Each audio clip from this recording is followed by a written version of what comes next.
Assalamualaikum warahmatullahi wabarakatuh. Perkenalkan, nama saya Vino Sesaka Pertama, NIM 610341906 dari Rombel PJJC 2019. Di sini saya akan mempraktekkan simulasi dari penanganan cedera kram otot. Oke, saya sedikit akan menjelaskan tentang kram, kemudian penyebab dan pencegahannya. Kram merupakan suatu pengerutan pada otot yang terjadi atau muncul secara tiba-tiba dan menyebabkan nyeri. Kram dapat hilang dengan sendirinya seiring misalnya dengan waktu. Biasanya kram bisa hilang dalam beberapa menit atau juga bisa hilang dalam beberapa detik. Untuk kram sendiri tergantung jenis kramnya itu sendiri. Biasanya kram terjadi di area-area tertentu dan yang paling sering terjadi adalah di area otot betis. Kemudian untuk penyebabnya antara lain salah satunya dehidrasi, terus kekurangan elektrolit, cedera olahraga, kurangnya oksigen pada otot-otot kaki, dan gangguan sistem saraf. Nah, kemudian untuk pencegahannya salah satunya kita dianjurkan untuk melakukan pemanasan terlebih dahulu sebelum melakukan olahraga. Pemanasan tergantung olahraga apa yang akan kita lakukan agar pemanasannya tepat pada otot-otot kita. Kemudian pastikan tubuh kita terhidrasi dengan baik, jangan sampai kekurangan. Kemudian jangan menggunakan pakaian yang terlalu ketat saat olahraga. Dan yang tidak kalah penting adalah gunakan sepatu yang tepat dan nyaman sesuai dengan olahraga yang akan kita laksanakan. Baik, untuk lebih lanjutnya saya akan melakukan simulasi penanganan cedera kram otot. Baik, sekarang saya akan melakukan simulasi penanganan cedera otot kram dan senat.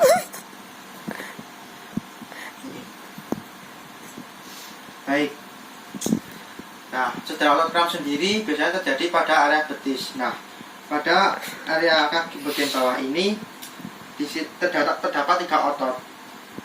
Nah, di sini itu bagian atas dan sebelah dalam ini namanya medial gastrol. Kemudian bagian luar ini namanya lateral gastrol, dan di sini adalah soleus muscle. Nah, 3 otot ini biasanya bekerja secara berdampingan pada saat kita melakukan aktivitas seperti berlari, berjalan, atau berjinjit. Nah, pada saat kita melakukan aktivitas tersebut, biasanya kita mengalami yang namanya otot kram. Nah, otot kram sendiri bisa hilang dalam beberapa menit atau beberapa detik. Nah, untuk penanganannya sendiri harus benar. Nah, untuk yang pertama kita harus mengetahui apakah dia ini mengalami kram otot atau tidak. Ciri-cirinya adalah untuk kaki normal sendiri bisa ditekuk seperti ini. Untuk cedera kram tidak bisa ditekuk seperti ini. Kenapa? Karena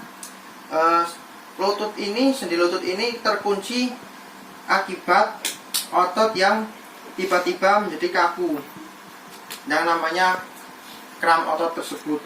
Nah, untuk penanganannya yang pertama adalah kita angkat kaki yang kram ini setinggi jantung seperti ini, kira-kira seperti ini.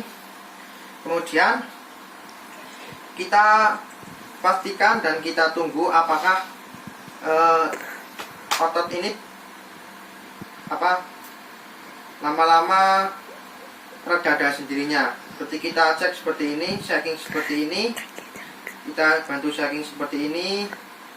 Nah, kemudian jika dirasa sudah agak mereda, kita bantu stretching. Nah, untuk yang stretching ini biasanya orang salah kaprah dalam melakukan stretching pada area gastrol.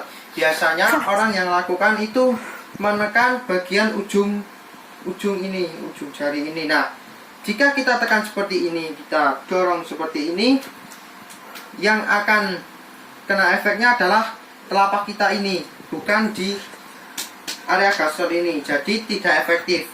Nah, oleh sebab itu cara yang benar adalah seperti ini.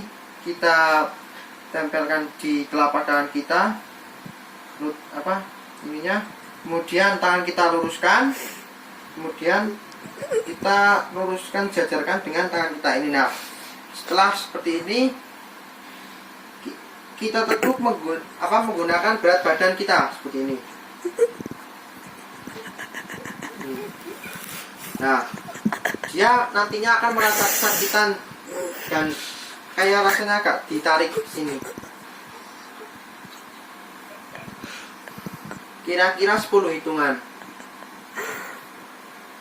Nah, kemudian selanjutnya kita cek lagi, kita checking lagi apakah otot betis ini sudah agak mereda seperti ini. Jika dirasa masih belum cukup, kita lakukan lagi pengulangan seperti ini.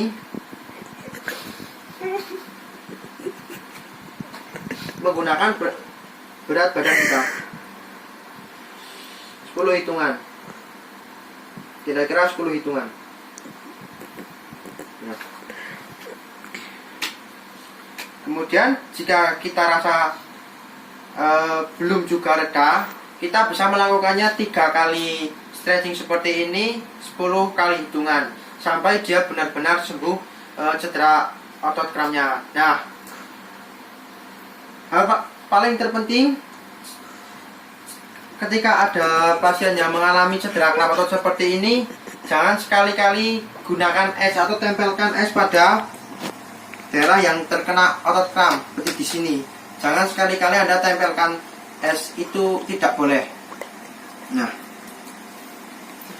baik, kira-kira seperti itulah bagaimana kita menangani cedera kram otot pada teman kita atau pasien yang terkena cedera seperti ini.